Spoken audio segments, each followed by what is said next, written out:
Germain Ifedi, first-round draft pick of your Seattle Seahawks. Jermaine, man, good to see you, brother. Good to see you, man. All right, well, I got to ask, man, what did you do on your bye week? I was here for a few days, still rehabbing the ankle, then hopped on a plane, headed to Texas. Went to see some family, some friends, and then headed down to College Station to watch the Texas A&M football team.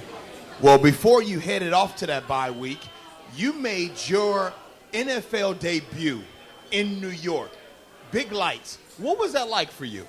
It was slower than I thought it would be. I thought it would kind of move fast my first game, but no, it ended up being a really good game for me. A really good game to learn off of, and I couldn't have envisioned it going any better.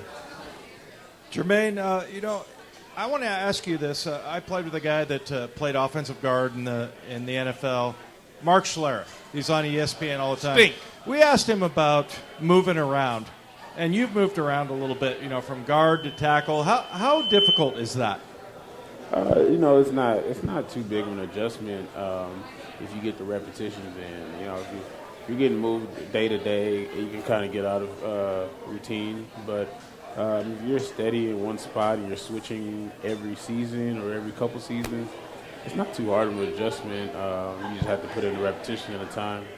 Yeah, and it's interesting because Justin Britt, he's playing great. The guy right next to you playing center. He played tackle, he played guard, center. I guess some people think it's a big deal, but I guess for a guy like Justin Britt, it's not a big deal. And if a lot of people saw how Justin and how different guys that have moved positions work on this offensive line, you wouldn't be surprised at their success. Justin's moved to 3 different positions that are really challenging, and he's done pretty well at all 3 of them. So, I got a chance to meet him this offseason and really work out with him and see his work ethic, and it's something to really behold. Hey, Jermaine, take me back to draft day, if you will. I remember you had that fantastic reaction when I think it was John Schneider called you and told you that the Seahawks were picking you. What was that day like for you, and what all went into that moment? It was one of those days you just want to find everything to do but think.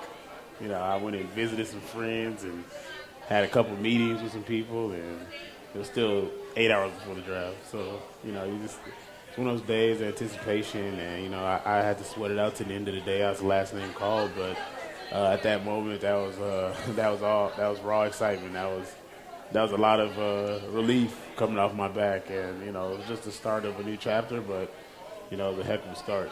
That was one of my favorite reactions, too, is you and all your brothers, which your brothers look huge. It looks like the food bill at your house is pretty significant. And then your agent, that was pretty funny watching him jump around and dance, too. The video went viral, and, I've been asked about it thousands of times probably by now. And, it was one of those moments. Everybody was, once I hopped up, everybody seemed to hop up with me and really get into it. Did you give him a hard time about that? Because he seemed a little out of rhythm, a little bit. He was doing his best, right? It's the effort that counts. It's the effort that counts. Joined here by Germain Ifedi right here on Seahawks Weekly. You know what I want to do? I want to go back. Take us back to that unfortunate high ankle sprain. When you found out that you were not going to be able to play in the first game of the season, I never asked you then. I'm asking you now. What was going through your mind during that time? It was tough to take that blow and the way it happened and the timing of it. It's just I just know the time. You put in working up to that game, the film study. It was going to be. I thought it was going to be a fantastic opportunity, but I went down and I was like, dang, for about 2 hours. I was like, dang. And I just started attacking the rehab, attacking treatment, and doing all those things to get back. Because at the end of the day, I knew mentally I can always grow as a player. But coming back, I was as confident as I've ever been, and I felt I had grown as a player still without even being on the field. It's tough to accept mentally, isn't it? I think that's the one part about it is the disappointment. Because you're thinking, I'm a first-round draft choice, I'm a rookie, I'm going to get to start. And I saw your face as you're walking off, and I've been there before, and that's just that's probably the hardest part to overcome with an injury. It's not like it hurts, too much. It's just more of the psychological part of it. Yeah, you just not being able to fight out there with your brothers. And you seeing those guys really fighting for each other on Sundays, genuinely fighting for each other, and you're on the sideline in the booth, kind of watching. But you grow from it, and it makes you appreciate every snap just a little more. Germain, I'm always curious with NFL rookies what the sort of, not so much the aha moment, but just sort of that biggest difference for them from going to college to the NFL, and just the moment where they sort of realize how different everything is. Has there been one of those for you? I wouldn't say it was one singular moment, but there's just so much more attention to detail with everything. They just expect you to do everything right. There's no margin. The margin of error has shrunk drastically from college. So, you catch on to that pretty quickly, especially a guy like me who was thrown in as a starter from the beginning. You catch on to that pretty quickly, and you kind of get with the program. Joined here by Germain Ifedi here on Seahawks Weekly. And, I know some folks, man. And I know folks is here, and you such a nice guy. And I was talking about you earlier, how nice that you are. But I know some of your teammates, and some of your teammates say, don't let that guy fool you. What is the difference, man? What is the difference between Germain right here and the Germain on the field? You get between those lines. It's a different type of animal. It's a different type of game. It's eat or get ate. So you go out there, you're smiling, and you're having a good time. You're probably going to be prey. But if you're on the prowl, you're a predator, and you take nothing from nobody. You're gonna sometimes be successful at least. I love this. He's breaking it down to base instincts. Eat or get ate. I love that. Yeah. Well, and I told you. The best compliment I could give you is I watch you play and go, I would hate to play against this guy because you are nasty on the field, but that's exactly the way it should be. You're a nice guy. You're a super smart guy off the field, but once you get out there, hey, it's all's fair in love and war, right? Yeah. We can shake hands and kumbaya after the game, but 60 minutes we're gonna get a little bloody in there, just a little bit. Yeah. All right, let me go even a little deeper since you are giving us some of these things, and D-Dub wants to strap it up after you got to talking right there. No, I look at him and I'm really glad that I'm retired. Okay, Germain, so you're out on the field, right? You're playing against the Jets. Take us to that time. Are you nervous? Are you scared? Or do you have the mentality like, I'm a bad dude out there, huh? Nah, it never really hit me because, I spent so much time rehabbing and I was back practicing, but I was still rehabbing still. So I just never had time to just sit and, take it all in. I'm about to play my first game until the first snap. I was like, okay, it's game time. It's time to play. It's a little longer than the preseason, but it's still just a football game. Germain, we haven't seen a whole lot of Russell Wilson running around, but when he's healthy, that's such a big part of their offense. And I'm wondering how that affects you guys as offensive linemen. Talked to Bradley Sowell a couple weeks ago, and he was saying that was an adjustment for him coming from an offense in Arizona where Carson Palmer is probably on the complete opposite end of that mobility spectrum. And I'm curious what that's like for you guys, knowing that there's a lot of times kind of a play after a play. Me personally, I don't mind it. It's quarterbacks like that, like a Johnny Manziel, like Russell Wilson, they like to run around. And I play with both guys, and guys that are talented with that playmaking ability, you don't want to contain them to doing one thing. So we enjoy it, and the end result's usually in our favor, so we love it. Is it as simple as turning around, or do you kind of have to feel that when a quarterback's extending a play? You feel it because the defender kind of tells you because he'll be going one way, then he'll jolt the other way. So the quarterback's kind of moving around and scrambling around. His eyes will tell you. So you just get ready to fight until you see the ball in there. Do you have a preference, run blocking versus pass blocking? Is one more difficult than the other? No, they really present different challenges. They really do present very different challenges, but they're both equally tiring, so I can't really pinpoint which one I like better. Yeah. They present very different challenges, but I came from a really, really pass-heavy offense, and now I'm in a run offense, and I love doing both. Just whatever the team's preference. You talk about college, right? What is the biggest transition for you going from college to the NFL so far? Just knowing how to not how to have your hand held so much. In college, you're coddled a lot. Your schedule's like made for you. Like all you have to do is wake up and go to sleep. Your schedule's made for you. Everything's made for you. NFL, you're a little more on your own. You got to find a place. You got to do all this. You don't really have your hand held. So just, you got to grow up. You have to grow up in that 2 hours during that drive. You got your name called. Now you're an adult. Now you have responsibilities. Now you're the top earner in your family more than likely. So, it's an adjustment, but it's doable. And you got to pay bills and you got to do stuff like that. But I thought it was a good trade-off because now you don't have to go to class. Oh, yeah. And, I tell everybody that. So, like, NFL hard. I was like, yeah, the players are better, more experienced, older. But best of all, I do not have to go to class. I do not have to go to class. And that's the greatest thing ever. Yeah. Well, speaking of free time, I just want you to know, these are the guys that don't ask football questions. I'm going to be the one to just ask the random off-the-cuff questions. Since you're talking about not going to class in the pros and being on your own, if Germain Ifedi had 2 hours of free time, what would Germain want to do? We're at a time in America and the world in general where TV series and writers and producers are just getting better and better.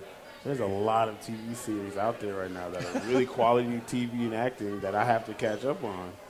It's funny you say that because every time I check your Snapchat is you watching TV. So I want to know, tell us, what TV shows are you watching?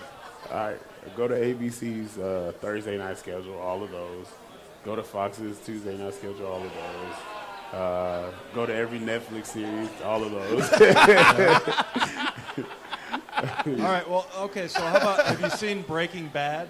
Yes. Okay. To the end. Pretty awesome. Finish, yeah. Right? Yeah. Ray Donovan? No. Haven't seen Ray Not Donovan. yet. I'm watching on the History Channel right now, Vikings. You seen that? It's historically correct, Vikings. Is it good? Oh, yeah. History Channel. Yeah. What I say about school? What about The Wire, Jermaine? The Wire. I started it. It's those are long episodes. Those episodes. Whoa! You have not messed with The Wire? I've dabbled in it, but like I'm not all the way in. You gotta jump right into The Wire, I Jermaine. stuck a leg in the pool. you gotta jump in. We're joined here by Germain Ifedi right here on Seahawks Weekly, and I want to talk about the O-line room right now. Take us into the O-line room. Tell us how the veterans have helped you transcend into the NFL. The best thing that they do is they're always available, and that doesn't just go for the O-line room. That's the whole team, but the O-line room in particular. Britt from day one was ready to take me under his wing, and to this day, I just pester Britt all day, every day, because Britt welcomed me in, so he was the first one.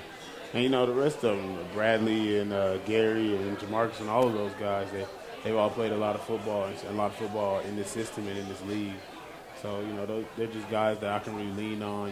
They may not they're not 10-year vets, but, they know how to play the game and win. How about Tom Cable? I find him to be a really fascinating guy because, he looks like he looks like a caricature of a football coach. Yeah. But, he's a really highly intelligent guy. He's a great communicator. Talk about him as a teacher because I feel like that's really what he is more than anything. Yeah, and, he comes from a teaching background. He was a teacher before he was a coach. So, he really knows how to understand the minds of young men and old men alike because he's been around in the league and in college and high school. And, he's a real fascinating guy to really sit down and talk to and dissect his mind. He's a really fascinating football coach, and he really has a mind for football. Like, he's a football mind. Yeah, do you feel like as a player, I guess I always felt like I needed to know why they were doing something or why they wanted me to do something, and does he give you reasons? Is he a guy that can explain things so that you can feel like, okay, now I get it? Yeah, he explains it in a way, but, he lets you, once you finally feel it working and being successful, then you're like, they have that aha, okay, he's on to something there. He knows what he's talking about. But it never really just resonates with you until you finally feel it. You finally feel that one thing click. Then you kind of see where his mind is. Yeah, I think sometimes I would have coaches that would say, well, why I ask them why, and they say because I said so. You know, Yeah. that's not a good answer for No, me. So. that's not a good answer at all. But Cable, I mean, That's not a good answer at all. yeah, he really is. I think one of the better minds in the NFL. No, and one no of the doubt things, about it. yeah, and he loves you, and you know, and actually, he doesn't really value offensive linemen coming out of college as much as other people. I mean, usually he'll take a guy that's a D lineman or whatever, but boy, he sure loves you and the things that you do. And the first time you guys met, he said something about making you uncomfortable.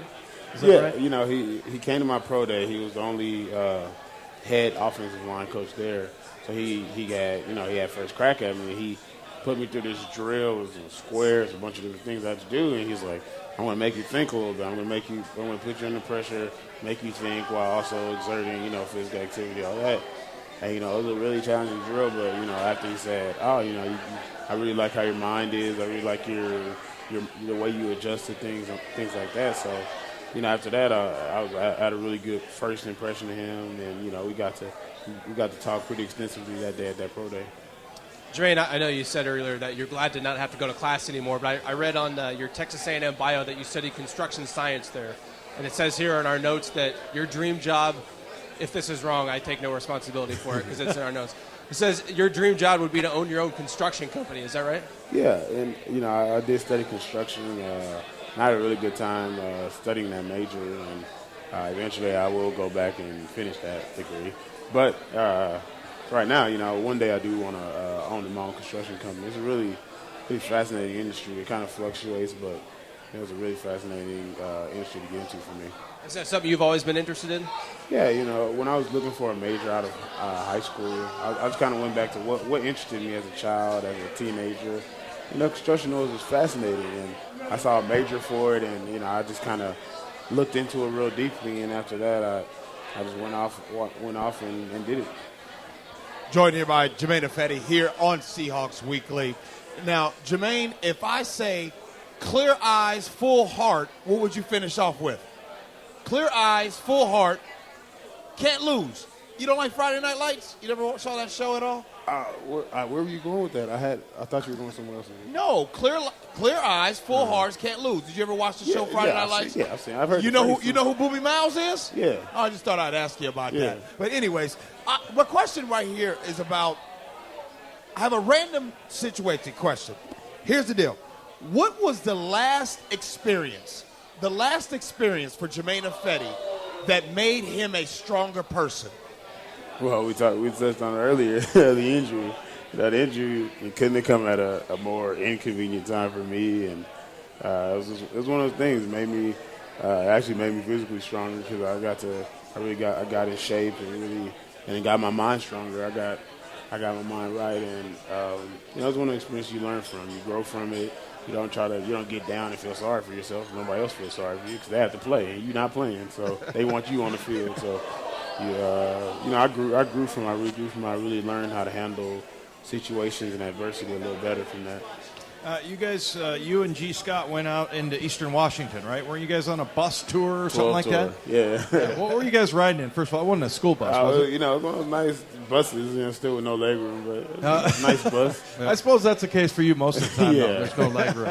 What'd you learn about, you get out there, and especially east of the mountains, boy, these Seahawk fans, they're crazy, right? Yeah, you know, they love their Seahawks out there. There's no doubt about it. You know, we went to all those places, and, you know, we really got to feel the fans. We really got to feel them close us in and really get our attention. You know, it was a great trip. Got to really see the fanfare of Seahawks across the state, which is unheard of. Throwing out the first pitch of the Mariners game, what was that like? Wow, it was really cool. I was really nervous. I'd never thrown a baseball. I can barely throw a football, so throwing a baseball was foreign to me. I had some warm-up pitches, but I was just glad it got to the plate. How'd it go? Because I hear it's not so much the duty of just throwing it from the pit, it's the pressure, right? Yeah, you know, I mean, of course I have like a super strong arm, so I could just like fire it in there if it's gonna go like somewhere over there. So, you know, I really like soft toss. You just gotta like embrace the crowd and just soft toss it over there and From the live with mound? the result. You were on the mound? No, I was on the mound. I was in front of the mound. Yeah, that's Griffey did it from in front of me. That's what I told him. Griffey did it, I could do it. yeah. Hey, you was scared to look like 50, huh? Yeah. 50 Oh, no. 50 got there trying to throw a fastball down the middle. Yeah, but 50 Cent, I mean, come on, man. That was one of the all-time Didn't you ever throw a rock when you were a kid? I mean, I just didn't want to be a blooper, you know. Yeah, exactly. right. You don't want to be on the internet. All right, before we get out of here, Jermaine, you got to tell us it's got to be something good. Don't leave us with something boring. The last two guys that was on here, they gave us something really good. Tell us something that nobody knows about Germain Ifedi. Nobody knows. Tell us something nobody knows about you right now. Not like- even the Seahawks, not no fans, No nobody. A&M fan. I can tell the Seahawks fans that I'm a huge baseball fan. Like baseball aficionado, like Astros, Seahawks, Mariners. Right. Division rival, sorry. Yankees, those are my teams, y'all don't know. But, yeah, I'm a huge baseball fan. Like, love the game. So fascinated by it. Really fascinated by it. Love baseball. I don't play football games because I play enough football, so I play baseball games. And I love it to death. I love that he called them the Seahawks because I have called the Mariners the Seahawks about 50 times this year. Yeah. Trying to think if I'm satisfied with that answer. Who's your If favorite, that you- who's your that you favorite love baseball player? Baseball. I do love baseball. Who's your favorite? Yeah, he just said, who's your favorite baseball player All time? all time? Sabathia. CC Sabathia? Yeah. You like him? Sabathia. Okay. You know what I was hoping you would say because you mentioned Houston? Jose Altuve. Because He- I would like to see you two standing next to each Oh, other. he's getting there. Him and my man Correa, but right now Sabathia, he's a lifer. He's put in his work in the game. How many Altuves is Germain Ifedi? I mean, I think he's 2.5. Yeah, I think he's you're like on the right about track there. 5'6". Hey, your Aggies, they 6-0. Big game this weekend, Alabama. Your thoughts? 6-0 next against weekend. next weekend against Next weekend. Alabama. What's your thoughts on that? It's a big game. It really is. It's a huge game. If A&M wins it, it'll be crazy. A&M fans won't know how to act. We already don't know how to act because it's never happened before. Right. Not since TVs existed, at least, or radios. Right. But it's not I wouldn't say it's a crushing, like it's a must win. Like every game's a must win. It's not like they have to win. So I'm not like too worried. If they lose, they lost to Alabama, and they need to just have a good end to the season. Would you not eat for one day so the Aggies can beat Alabama? Would you go 24 hours without eating so the Aggies can beat Alabama? I drink. You can't drink, eat, or nothing. You got to go 24 hours with nothing. If you do that, your Aggies will beat Alabama. On a Tuesday. On a Tuesday, right. Good point. On your day off. Day off. All you got to do eat. is 24 hours. Can you do it? I'll do it. Yeah, somebody's Don't have serious. him leave him weak. I'll do it. Hey, I got Jermaine, you. hey, we really appreciate you jumping on with us, man. We really wish you the best of luck the rest of the season. We really wish you luck this Sunday against the Atlanta Falcons right here at Century Lake Field. Really appreciate you coming on, my man. Yeah, definitely. It's great Thanks being a lot. here. Really great being here. Hey, Germain Ifedi, everybody. Nice for him to join us.